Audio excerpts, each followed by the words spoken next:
오늘 창세기 20장 보게 됩니다. 20th chapter of the book of Genesis. Genesis chapter 20. 창세기 20장 볼 텐데요. 하나님 말씀과 더불어서 설교하면서 말씀을 같이 읽기로 하겠습니다. 자, 속담에 이런 거 있죠? 3살 버릇이 몇 살까지 갑니까? 80. 그런데 보니까 아브라함은 100세까지 가고 있네요. 오늘 우리가 읽을 부분이 이 부분입니다. 100세가 되어서도 그 옛 버릇을 버릇이라기보다는 고치지 못하는 한 나약한 사람을 보게 됩니다. 아브라함이 이름이 바뀌죠. 1년 전, 조금 전에 이름을 바꿉니다. 너는 아브라함이 아니라 아브라함이다. 아브라함의 뜻은 존귀한 아버지라는 의미이지만 아브라함 하게 되면 존귀함을 넘어서서 열국의, 열방의, 만민의 아비다라는 의미로 이렇게 확대 적용이 됩니다. 이렇게 귀한 칭호를 얻는 막강하신 분이 되었지만 또 아내를 남에게 주는 허물을 나타내고 말죠. 그것도 하나님께서 분명히 사라라고 하는 한 여인을 통해서 언약의 자녀를 주겠다. 과거에는 너의 씨가 그랬지만 이제는 너와 사라의 관계에서 태어난 씨가 그랬기 때문에 이제는 사라도 언약에 속해 있는 귀한 여인입니다. 바꿀 수 없는, 리플레이스가 될 수 없는 그런 여인이에요. 그런데도 불구하고 그 사라를 자기 목숨이 위태하다고 느껴져서, 위태하기 때문이 아니라 위태하다고 생각을 해서 아내를 빼앗기는, 아내를 주워버리는 그런 허물을 짓게 됩니다. 그러니까 이전에 지었던 짓, 24년 번에 똑같은 잘못을 했던 것보다 더 큰 허물이 되는 거죠. 그게 사람이라는 겁니다. 그게 아브라함에게 속한 이야기뿐만이 아니라 저와 여러분이 흔히 저지르는 허물이라는 거죠. 그래서 오늘 본문을 통해 가지고 우리는 열방의 아비, 믿음의 조상, 최고의 인물, 백전백승의 무패의 용장, 상남자, 거물 아브라함을 보는 것이 아니라 주변 상황에 주눅이 들어버린 한 노인네를 우리가 보게 됩니다. 실수와 허물을 거듭하는 우리를 그를 통해서 본다는 이야기이죠. 우리 20장 1절에서 7절을 보게 되면요, 잘못을 저지르는 아브라함을 보게 됩니다. 근데 신기한 게 혼은 누가 나느냐? 아비멜렉이라는 사람이 혼납니다. 볼까요? 20장 1절에서 7절을 제가 읽겠습니다. 아브라함이 거기서 네게부 땅으로 옮겨가 가데스와 술 사이 그랄에 거류하며 그의 아내 사라를 자기 누이라 하였으므로 그랄 왕 아비멜렉이 사람을 보내어 사라를 데려갔더니 그 밤에 하나님이 아비멜렉에게 현몽하시고 그에게 이르시되 내가 데려간 이 여인으로 말미암아 내가 죽으리니 그는 남편이 있는 여자임이라. 아비멜렉이 그 여인을 가까이 하지 아니하였으므로 그가 대답하여 하되 주여 주께서 의로운 백성도 멸하시나이까? 그가 나에게 이는 내 누이라고 하지 아니하였나이까? 그 여인도 그는 내 오라비라 하였사오니 나는 온전한 마음과 깨끗한 손으로 이렇게 하였나이다. 하나님이 꿈에 또 그에게 이르시되 내가 온전한 마음으로 이렇게 한 줄을 내가 알았으므로 너를 막아 내게 범죄하지 아니하게 하였나니 여인에게 가까이 하지 못하게 함이 이 때문이니라. 이제 그 사람의 아내를 돌려보내라. 그는 선지자라. 그가 너를 위하여 기도하리니 내가 살려니와 내가 돌려보내지 아니하면 너와 내게 속한 자가 다 반드시 죽을 줄 알지니라.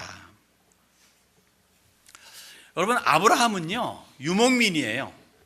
정착민이 아니라 유목민입니다. 농사를 하는 사람이 아니라 목축을 하는 사람이기 때문에 양, 염소, 소 이런 등등이 잘 먹을 수 있는 목초지를 찾아 돌아다니는 그러한 사람입니다. 그렇기 때문에 계절을 따라 가지고 목초지를 찾아 이동하는 것은 매우 당연하고 매우 익숙하죠. 그래서 창세기를 읽다 보면 말이죠, 그가 이번 챕터에는, 이번 장에는 여기에 있었는데 다음번에는 다른 곳에 가 있는 것을 우리가 종종 발견하게 되죠. 목축을 하는 그러한 유목민이기 때문에 그렇습니다. 오늘 본문 역시 마찬가지죠. 그런데 이번에 움직이는 것은 필요에 의한 것이라기보다는 정서상의 이유가 아닌가 생각을 해봅니다. 즉 눈을 뜨고 동쪽을 바라보면은, 내려다보면은 뭐가 보이는가 하면은 잿더미가 된 소돔과 고모라 등등의 도시가 보이죠. 물론 하나님 말씀하셨습니다. 의인 10명이 있으면 내가 그 성을 멸하지 아니하리라. 그런데 그 다음날 보니까 멸했어요. 다시 말해 의인 10명이 없었다는 겁니다. 눈으로 직접 보았습니다. 전장에 보게 되니까 소돔 주변의 온 지역이 연기가 옹기가마의 연기같이 치솟음을 보았다는 겁니다. 그러니까 하나님의 심판이 맺고 다 죽었다는 거죠. 그리고 그 이후에 이러한 이야기가 그 다른 도시들에 있는 사람들에게서 이런저런 이야기가 얼마나 회자되었겠는가 생각해 봅니다. 그래도 내 조카 롯이 살고 있었던 곳인데, 그러니까 그것을 바라보면서 거기에 거주한다는 게 쉽지 않았으리라 생각이 들어요. 한번 생각해 봅니다. 과연 아브라함이 이 그랄 땅, 이 블레셋 사람들이 임하는 그랄 땅에 옮겨가기 전에 롯에 대한 이야기를 알고 있었을까? 롯이 과연 살았다는 것을 알고 있었을까? 하나님께서 아브라함이 말씀하실 적에 의인 10명이 있으면 살려주리라. 그러나 그 10명을 찾지 못하면 그 성을 멸하리라 했는데 멸당했어요. 그러면 거기에 롯도 포함되지 않았을까 하는 그런 의혹도 있었을는가 모르겠습니다.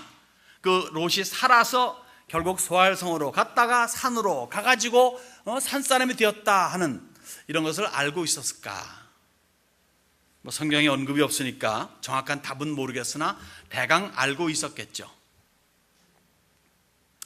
아무튼 자기에게로 오지 아니한 롯인 것 같아요. 그 이후에 롯과 함께 했다는 게 전혀 언급이 없으니까 헤어진 상태 속에서 가볍지 않은 마음으로 아브라함과 그 일가족들은 그 동쪽에 바라보이는 바로 그곳에서 반대쪽 서남쪽으로 점점 옮겨가다가 그랄 땅에 머무르게 된 것 같습니다.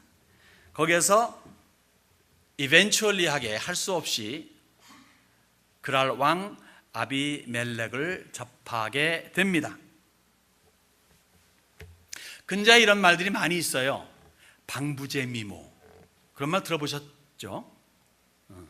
방부제 미모, 즉 나이가 40이 되건 50이 되건 몇 살 되든 간에 그 미모는 변하지 않더라. 절대 여러분 제 아내를 연상하지 마십시오. 아내를 두고 말하는 것 아닙니다. 설령 그래도 제가 어떻게 하겠습니까만은 우리 교회도 보면 참 방부제 미모 같은 분들이 몇 분들이 계십니다. 어쩌면 이렇게 연세가 나이가 들어도 이렇게 그러실까 하는, 내가 이렇게 TV 탤런트라든가 이런 사람 보게 되면 종종 발견해요. 여러분, 방부제 미모의 원조가 누군지 아세요? 그 원조가 사라입니다. 사라가 지금 나이가요 90세예요. 이 다음 주에 볼 다음 장 보게 되면요, 거기에 아이고 내가 노경에 내 이 올든 에이지, 이 노경에 저 노인네를 통해 가지고 애 낳았다고 말합니다. 그러니까 확실히 노인네예요. 남편은 100세, 이 사람은 90세 노인인데 이 미모가 아직도 절정을 달하고 있다는 거죠.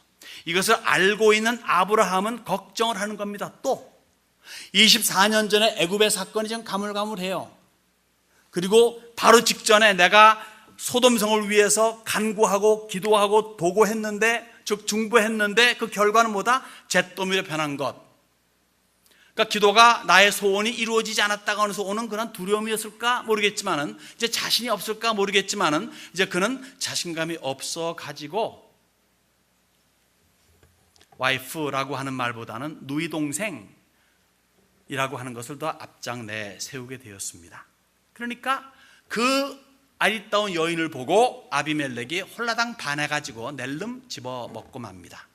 그래서 데려갑니다. 당시에 여러 해 전에 24년 다시 데려간 당시에 막강한 세력, 그돌라오멜의 연합대군을 여지없이 격파한 그러한 백전백승의 그런 멋진 사나이는 어디 갔는지 환경에 주눅들어 두려워하는 한 노인을 우리가 지금 보는 거예요. 한번 이렇다고 해가지고 끝까지 이런 것이 아니더라고요. 삼국지 보니까 한번 이런 사람은 죽을 때까지 이러던데 여기 현실은 보니까 그렇지 않다는 겁니다. 속절없이 아내, 그것도 일반 아내가 아니고 바꿀 수 있는 아내가 아니고 배치될 수 있는 아내가 아니고 언약의 아내를 빼앗깁니다. 전지전능하신 여호와 하나님을 믿어 의심치 않는 믿음의 사람의 수치스러운 행동이죠. 이해가 안 되죠? 그러나 이해가 되죠. 원칙적으로 이해가 안 되는데 우리의 삶을 돌이켜보니까 비슷하더라 이거예요. 우리가 하나님을 모릅니까? 여러분 주님 모르세요? 알잖아요. 하늘에 나는 새를 보라. 내 허락이 없으면 땅에 떨어지지 아니한다. 얼마나 많은 새들인데 내가 우주를 창조하였노라. 지금의 과학으로 발견하고 발견해도 계속 또 발견되는 무제한 무한대근한 별들 다 하나님 만드셨대. 그 하나님이 나의 걱정하지 마라. 하물며 너일까 보냐. 아멘 할렐루야 하다가 세상을 보면서 아이고 내일 당장 뭐하노 이런 이제 걱정하는 것이 우리 아니겠습니까? 그런 아브라함을 우리가 보고 있는 거죠. 근데 그때부터 문제가 벌어집니다. 아브라함에게 문제가 벌어지는 게 아니라 아비멜렉에게 문제가 벌어져요. 그 집안의 우환이 끝입니다. 후손이 생기질 않아요. 18절 보게 되는지 나중에 우리 읽겠지만 그거 보게 되면 후손이 생기질 않아요. 그러면서 하나님께서 꿈에 나타납니다. 아비멜렉에게. 그리고는 질책하십니다.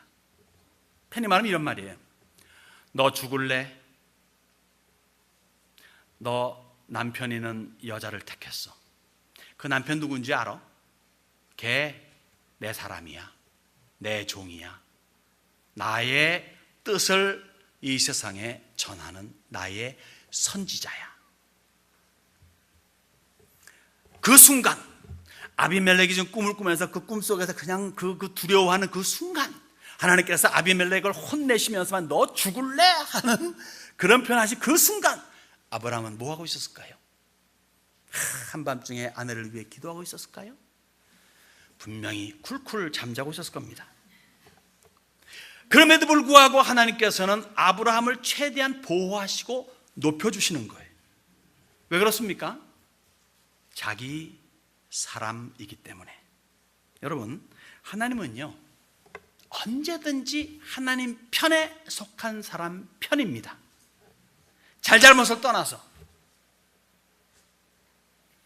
오늘도 오면서 보니까 올니 거기에 축구장에 엄청 많은 사람들이 모여들더라고요.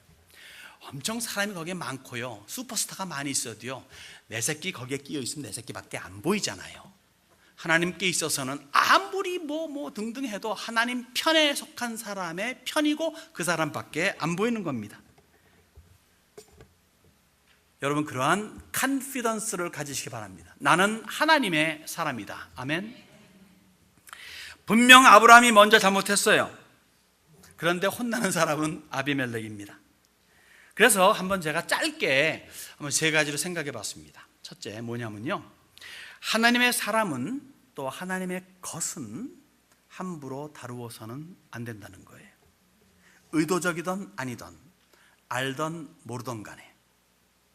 그러니까 그리스도인들은 다 하나님의 사람들이기 때문에 항상 서로를 존중하고 높여줘야 됩니다. 꾸짖음 속에서도 혹시 이 사람이 잘못했기 때문에 꾸짖어야 될 때가 있잖아요. 꾸짖을 적에도 존중하는 마음으로 꾸짖어야 된다는 거죠. 악감에 사로잡힌다거나 감정에 사로잡히는 것이 아니라 진정 사랑하는 마음으로 존중하는 마음으로 높이는 거죠. 옛날에 그런 말 있잖아요. 선비는 죽일지언정 치욕은 주지 말라 그러잖아요. 부끄러움 주지 말라는 그런 말이 다 비슷한 말이죠. 존중하되 잘못과 허물을 서로 꾸짖으며, 서로란 말 성경에 쓰잖아요. 서로 꾸짖으며 높이며 위로해 주는 성도 간엔 그래야 된다는 거죠. 왜? 나도 하나님의 사람이잖아. 너도 하나님의 사람이니까 하나님이 알아서 나를 처리하시고 너를 처리하시듯 우리는 서로 간에 위해주고 존중하는 마음을 가져야 된다는 겁니다. 둘째로 볼 것은요, 하나님의 사람은 자신의 처신에 따라서 주변 사람이 긍정적으로나 혹 부정적으로 영향을 받는다는 거예요. 의도적으로 했던 아니던 간에, 알던 모르던 간에. 그래서 그리스도인은 항상 정직하고 솔직하고 숨기는 게 없어야 한다는 거죠. 아브라함은 숨겼기 때문에 사단이 벌어진 거예요. 믿는 사람들은 그러기에 항상 정직, 솔직 그리고 숨기는 게 없어야 된다는 것을 꼭 알았으면 좋겠습니다. 또 한 가지 본다면요, 하나님의 사람은 언제 어디에서건 전지전능하신 하나님을 인정하고 그렇게 삶을 살아가야 된다는 겁니다. 알아서만은 안 돼요. 아브라함 알았습니다. 그런데 실패했습니다.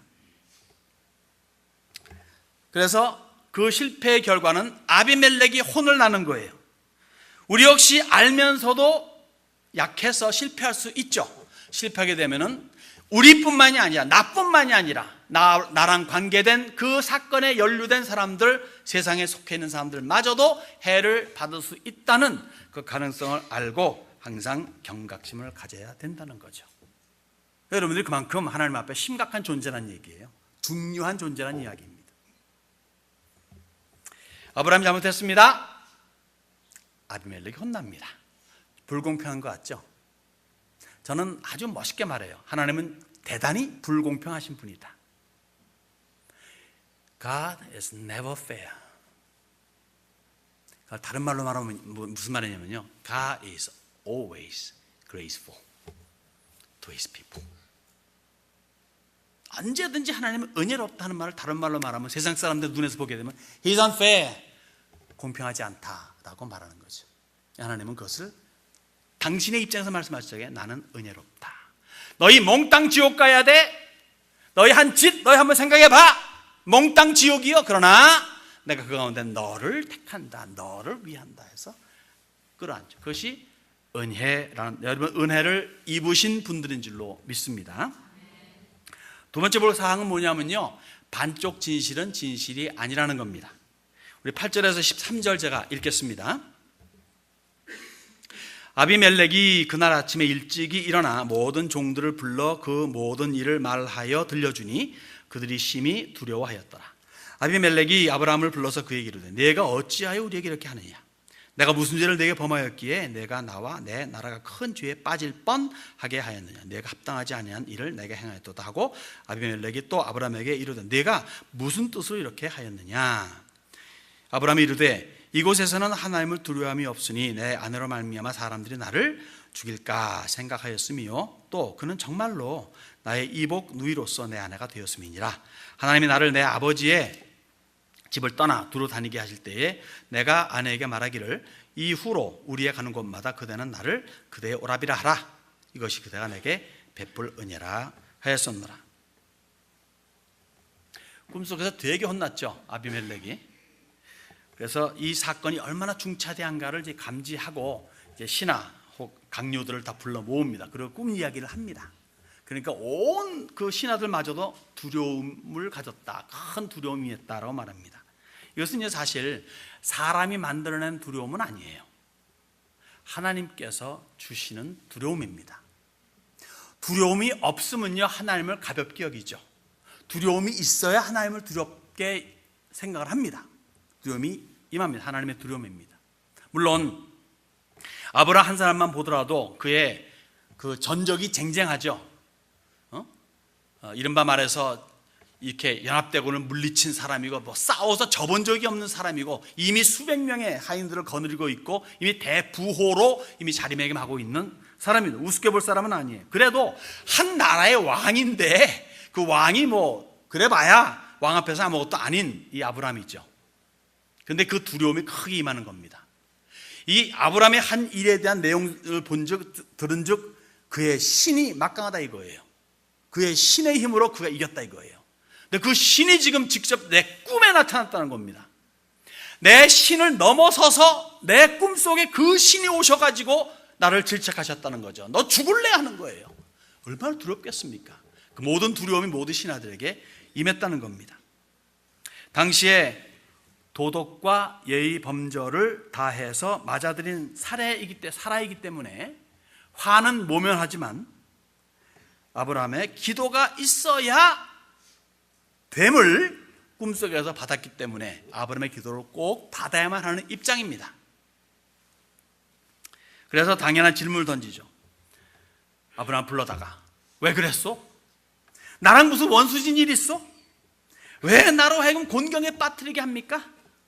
내가 당신에게 잘못은커녕 바른 수순을 걸쳐가 당신의 시스터, 당신의 그 어여쁜 누이 동생을 내가 데려오므로 합니다. 당신도 부귀영화를 누릴 수 있고 당신도 나랑 인척 관계를 맺고 왕의 왕가가 될 수 있는 그런 기회를 줬는데 왜 나에게 이런 어려운 일을 겪게 만들었어? 나 어젯밤에 죽는 줄 알았어.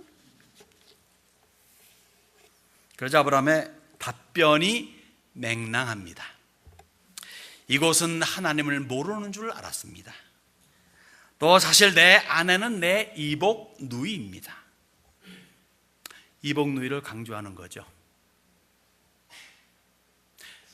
허무맹랑합니까? 사실 아브라함이 이렇게 말하는 거예요. 제가 한 말이 그렇게 허무맹랑하진 않죠. 내 이복 누이 동생이면 맞으니까요. 그래서 저는 이것을 저도 반 깎아가지고 허무맹랑하지 않죠. 그러나 맹랑합니다. 그래서 소 제목을 반쪽 진실은 진실이 아니다 라고 말하는 거죠. 왜요? 언제든지 여러분 반쪽 진실은요 반쪽이 아니더라고요. 반쪽 진실을 말할 적에는 나에게 유익하게, 나에게 이득되게, 나에게 손해가 안 되게 포장해서 반쪽을 말하기 때문에 이것을 이렇게 접근하게 되면 언제든지 타인은 종종 손해를 입게 됩니다.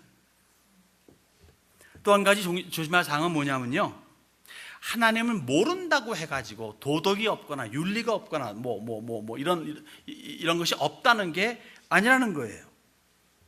하나님 모르는 사람도 예의 범절을 잘 지키는 사람이 얼마나 많이 있습니까?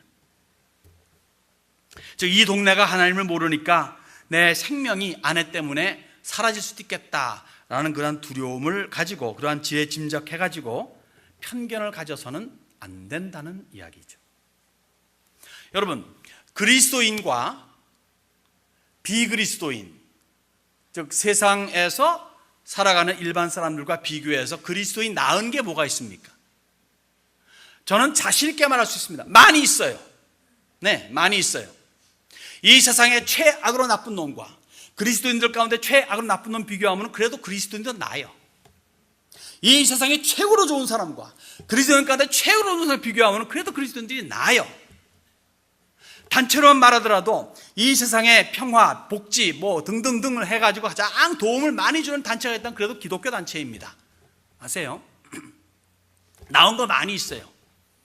그렇지만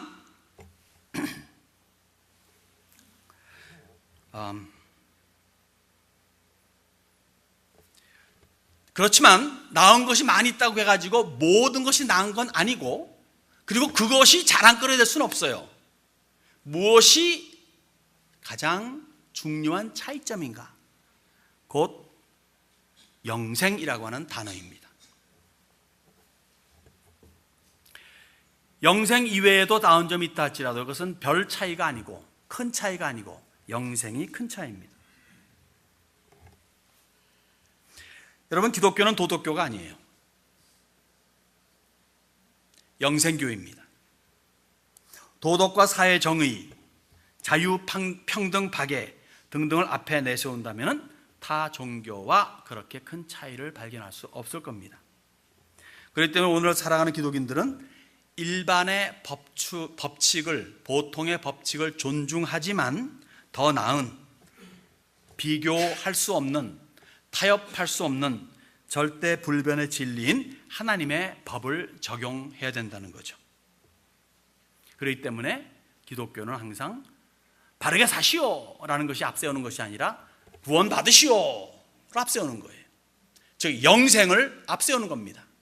예수 믿어 구원 받읍시다, 이것이 먼저 앞에 내세워지고 그 뒤를 주레주레 따라가는 것이 도덕, 윤리, 예의, 범절, 자유, 평등, 박애 이런 등등이 그 뒤를 줄줄 따라가는 거예요.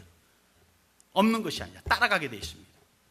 근데 그 영생과 구원이 싹 빠지고 자유, 평등, 박애 등등 하게 되면 일반의 웬만한 사람들, 세상 사람들과 다를 바가 없게 되는 겁니다.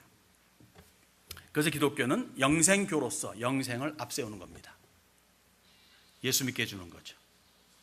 영생은 예수 믿을 때 가능하게 됩니다. 여러분들은 영생을 주시는 예수를 믿는 분들이신 줄로 믿습니다. 아니면 이 순간에 예수를 구주로 영접하시기 바랍니다. 마지막 볼 것은요, 아비멜렉이 보상합니다. 그리고 아브라함은 기도합니다. 마지막 5절을 보겠습니다. 14절부터 아비멜렉이 양과 소와 종들을 이끌어 아브라함에게 주고 그의 아내 사라도 그에게 돌려보내고 아브라함에게 이르되 내 땅이 내 앞에 있으니 네가 보기에 좋은 데로 거주하라 하고 사라에게 이르되 내가 은 1000개를 내 오라비에게 주어서 그것으로 너와 함께한 여러 사람 앞에서 내 수치를 가리게 하였노니 내 일이 다 해결되었느니라. 아브라함이 하나님께 기도하매 하나님이 아비멜렉과 그의 아내와 여종을 치료하사 출산하게 하셨으니 여호와께서 이왕에 아브라함의 아내 사라의 일로 아비멜렉의 집의 모든 태를 다스셨음이더라. 아비멜렉이 지금 돌려보냅니다, 아내를. 그런데 아내를 돌려보내라 명령하신 하나님의 명령에 플러스 많은 가축과 재물과 은금과 그 다음에 종들마저도 사람들마저도 더 보태서 돌려보냅니다. 그리고 한 가지 더 나아가서 너 원하는 땅에서 원하는 만큼 취하고 마음껏 살아라 라고까지 말합니다. 여러분 24년 전에 애굽에 갔을 적에 같은 짓 벌렸잖아요. 그때 어떻게 됐습니까? 애굽 왕이 기겁을 해가지고 몽땅 무슨 금은 보아 뭐 사람 다 포함해, 거기에 하갈까지 포함됐겠죠. 하갈도 다 죽으면서 가! 그러고 뭐 했습니까? 가! 그랬어요. 여기 그랄 땅보다는 애굽이 훨씬 낫죠. 왜 거기에 안 머무르고 왜 가라 그랬을까? 이게 하나님의 섭리입니다.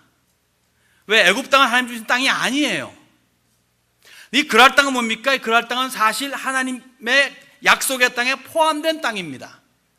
여기선 갈 수가 없는 거예요. 그러니까 하나님께서 섭리하셔가지고 아비멜렉 왕의 마음을 그렇게 만드셔가지고 여기에서 마음껏 당신 있을 대로 있어 라고 말하는 거죠. 그게 말하기만 하나님의 멋진 조화입니다. 사실 누가 나가야 됩니까? 때가 되면은 블레셋이 나가야 되는 거예요. 가나안이 나가야 되는 겁니다. 가나안에 거주하던 원주민이라고 말하면 사실 원주민입니까? 원주민이 아니에요. 뭐 원주민이라 말할 수 있겠지만 원주민이 아니냐 하면은 그들은 종이기 때문에 하나님께서 노아가 술을 이렇게 드시고 이렇게 하신 다음에 이제 이렇게 벌거벗은 거 보고 이렇게 했지 않습니까? 그러니까 노아가 저주하지 않습니까? 가나안은 종의 종. 종이 무슨 땅이 있고 무슨 족보가 있습니까? 종은 종이죠. 때가 되어 가지고 어린 꼬마애가 내 자식이 자라가지고 성년이 되면은 이제 그가 모든 걸 차지하게 돼 있는 거예요. 때가 되니까 이제 가나안에 거하던 사람들 이제 때가 돼서 너희들 나가라 곱게 말씀하시는데 안 나가니까 이제 죽여라가 된 거죠. 말 안 들으니까. 그렇게 생각하시면 좀 더 이해가 되겠습니다. 자, 한 가지 우리가 아비멜렉을 통해서 배울 것이 있다면은 잘잘못을 떠나서 하나님의 사람이 해를 입거나 수치를 당하였으면 보상할 줄 알아야 된다는 거예요. 그래야 하나님의 호의가, 페이버가 되돌아온다는 겁니다. 그냥 I'm sorry로 끝나는 게 아니라는 얘기예요. 아비멜렉에게 다시 태문이 열리지 않습니까? 그의 그러한 보상을 통해서 다시 복이 흘러 들어갑니다. 근데 이것은 어느 걸 조건으로 합니까? 아브라함의 기도를 조건으로 합니다. 아브라함이 기도 안 하면 그 복이 흘러 들어가지 않는다라고 말하는 거예요. 아브라함도 기도해야만 하는 거예요. 그래서 아브라함이 기도합니다. 기도하니까 아브라함의 집에 임했던 우환이 떠나가고 복의 표현인 자녀 출산이 가능하게 되는 거죠. 당신의 사람, 하나님의 사람을 높게 하시는 하나님의 은총입니다. 하나님의 사람은 그렇기 때문에 기도할 때 높임 받습니다. 왜 이것을 두고 은총이라고 말하는가? 왜 은총이라고 말하는가? 여러분, 아브라함이 잘난 일 했어요? 오늘 이야기에서 잘난 일 안 했어요. 오히려 잘못했어요. 비겁하게 행동했어요. 그것도 했던 짓 또 한 거예요. 반복입니다. 그럼에도 불구하고 아브라함에게는 별 꾸짖음 없이 이렇게 사건을 원만하게 좋게 마무리 짓게 되었으니까 이것이 은총 아니면 뭐가 은총이고 뭐가 은혜겠습니까? 사실 그렇기 때문에 모든 것이 은총이고 은혜인 줄로 믿습니다. 그래서 한 가지 우리가 배울 수 있는 것은 이거예요. 하나님의 은혜인데 성도는 기도할 때 높임 받게 된다는 것, 또 성도의 기도는 영향력이 있다는 것. 비록 완벽한 삶을 살지 못해도 성도의 기도는 영향력이 있습니다. 여기 아브라함과 아비멜렉을 비교하면 여기는 하나님의, 저쪽은 세상에, 이거예요. 하나님의 사람이 기도하니까 세상에 있는 사람이 거기에 은혜를 입는다는 겁니다. 이 아비멜렉의 사건을 약간 비약할 수 있다면 이런 거예요. 좀 약간 비약해보면 이런 거예요. 세상의 문제 역시 성도의 기도를 통해서 해결될 수 있다는 겁니다. 여러분, 왜 사회가 점점 혼란해지고 그리고 문제가 많아집니까? 답은 한 가지예요. 성도가 기도하지 않아서 그렇습니다. 교회가 기도하지 않아서 그렇습니다. 이미 30년 전에 30년 넘었습니까? 제가 신학교에 다닐 적에 그때 신학교 교수가 그때 그 기도학을 가르쳤던 교수가 그래요. 저한테 학생들한테 한 말입니다. American pastor, their average time of prayer is 3 minutes. 그때 30년 넘게 전에 미국 목사님들의 기도의 평균 시간이 3분이라, 하루에 3분이래요. 아마 식기도 3번 하면 3분 되겠죠? 기도하지 않으니까 악이 범람하고 악이 성행하는 겁니다. 악이 성행해서 교회가 위축되는 게 아니라 교회가 위축되니까 악이 더 성행해지는 거예요. 항상 말하잖아요. 하나님의 사람들은 세상의 빛이라 이거예요. 어둠이 임하기 때문에 빛이 없어지는 게 아니라 빛이 꺼지니까 어둠이 임하는 거예요. 세상의 빛은 교회고 성도인데 교회가 성도가 빛을 발하지 않으니까 어둠이 임하는 것이고 어둠의 상징인 모든 죄와 악들이 범람하는 것이고 거기에 이른바 교회마저도 거기에 결국 위축되고 거기에 감염된다는 사실이죠. 그래서 성도의 기도는 필요한 것이고 이 성도의 기도는 나와 그리고 가정을 넘어서서 세계까지 뻗어 나갈 수가 있다는 거죠. 그렇게 성도가 기도하지 않을 적에는 세상은 더욱더 악해집니다.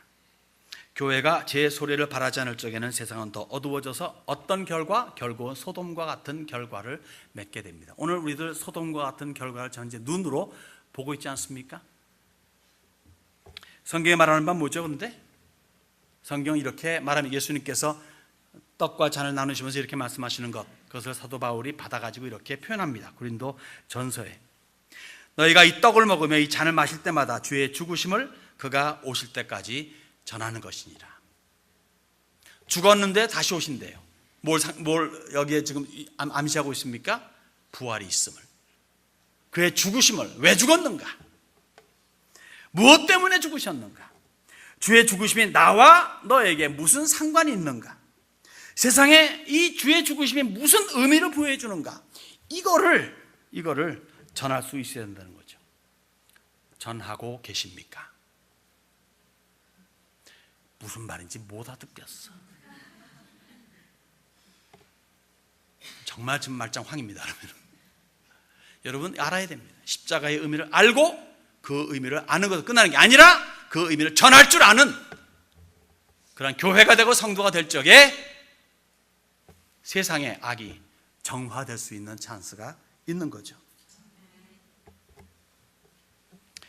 여러분, 하나님이 세상을 이처럼 사랑하사 독생자를 주셨으니, 누구를 사랑하사? 특정인 몇 명을, 하나님이 세미한만을 사랑하사, 하나님이 교회만을 사랑하사, 그렇게 말씀하지 않았어요. 하나님이 세상을 이처럼 사랑하사. 하나님의 사랑은 세상입니다. 구원받을 자들은 거기에서 이렇게 추려지겠지만, 그러나 사랑하심에 있어서만큼은 세상 모든 것들을, 사람들을 사랑하시는 거예요. 성도가 기도할 때 세상은 변화를 일으킬 수가 있습니다. 바울이 기도했더니 로마 제국이 변했죠. 우리나라도 뭐 반만년의 역사를 자랑하지 않습니까? 뭐 반만년은 아니겠지만은 어쨌든 자랑합니다. 근데 그 자랑은 뭡니까? 내용은 사실 하나님은 모르고 지내온 수천 년이었어요. 그러다가 100년도 조금 넘게 전에 복음이 들어왔고, 그 복음이 나라를 변화시켜버리지 않았습니까? 왜 그런 일이 오늘도 벌어지지 않는다고 생각합니까? 벌어질 수가 있는 겁니다. 만일 변화가 이루어지지 않는다면 왜 그럴까요? 기도하지 않아서 그런 거예요. 기도해야 됩니다. 이러고도 만일 기도해야겠다는 생각이 들지 않는다면 그 사람은 강심장이 아니에요. 화인 맞은 심장입니다. 기도를 해야 될 텐데 하면서도 이거저거에 걸려가지고 못하는 건 그래도 이해를 하겠는데, 니나 해라. 난 마누라 치맛자리 붙잡고 난 천당 갈게 있게, 뭐 이런 식으로 나는 곤란하다 이거죠. 정말 성도는 기도해야 됩니다. 특히 남성들, 성경에는요, 여성들이요 기도하라 그러면 한마디도 없어요. 대신 남성들, 너희의 거룩한 손을 들어 하나님께 기도하라 라고 명령하고 있습니다. 그러한 거룩한 손을 들고 기도하지 않는다면 이건 하나님의 법을 어기는 것이고, 그거 하나만 보더라도 지옥 갈 짓이에요. 믿는다는 것 하나 때문에 하나님이 봐주시고 천당으로 이끄시겠지만 그러한 짓들은 아니라는 겁니다. 기도해야 된다는 거죠. 여러분, 하나님은 언제든지요 성도 편입니다.